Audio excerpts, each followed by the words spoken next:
Alright, to take test 1, you're going to log into Alex. You're going to hit the triple bars up here in the upper left-hand corner. You're going to go down to Assignments. You're going to click on test 1. Alright, hit continue.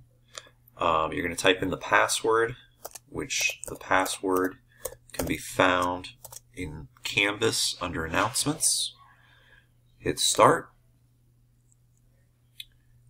And then you're going to take your test. So your test will be 30 questions.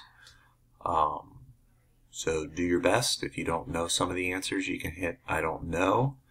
This test will cover, let's see, how many topics? This test will cover 340 topics. Okay.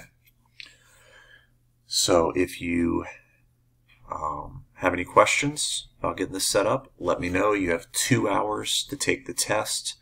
Test begins at 1 o'clock, ends at 3.